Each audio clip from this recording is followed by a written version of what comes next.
Johnny పెట్టగానే నేను చెప్పా, అది ఆల్రెడీ ఫెయిల్ అయింది. దానికి మళ్ళీ ఒకవేళ తేడా పడితే మళ్ళీ నాకు తేడా నా భవిష్యత్తులో మొత్తం మూసేస్తున్నా భయం ఉండేది నాకు. ఒకసారి నమ్మి చేసేయటమే.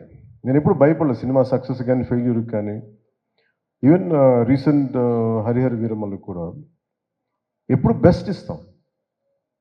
నేను ఎప్పుడు ఏం కోరుకుంటానంటే ఈ సినిమాని నాకంటే ఇంతమంది సింగర్స్ ఉన్నారు, డైరెక్షన్ టీమ్ ఇంతమంది ఇంక్లూడింగ్ లిరిక్ రైటర్ లాంటి విశ్వ నాకు గోకులంలో సీత ఫంక్షన్కి అనుకుంటా కూర్చోబెట్టి నాకు ఇది అబ్బాయి ఇంగ్లీష్లో చాలా పాటలు పాడతాడు, నాకు మైకేల్ జాక్సన్ చాలా ఇష్టం, ఇలా బిల్లీ జీన్ పాట పాడతానంటే అతను కూర్చోబెట్టి పాడించాం ఆ రోజున.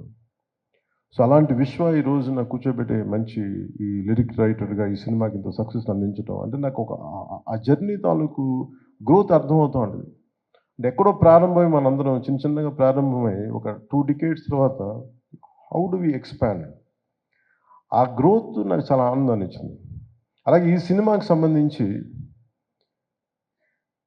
నేను మొన్న చెప్పాను, నాకు team work is the key for any success. నేను చాలాసార్లు ఫెయిల్ అయింది ల్యాక్ ఆఫ్ టీమ్ వర్క్. నా ఎఫర్ట్స్ ఎప్పుడు తగ్గవు.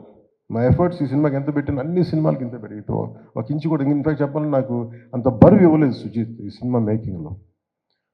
మిగతా సినిమాలు చేసినప్పుడు టన్నుల బరువు మీద వేసుకుని అంత పని చేసామండి. రిజల్ట్ అంటే మొత్తం ఒక టన్ను తవ్వితే పిసరంత రిజల్ట్ కనిపించేది.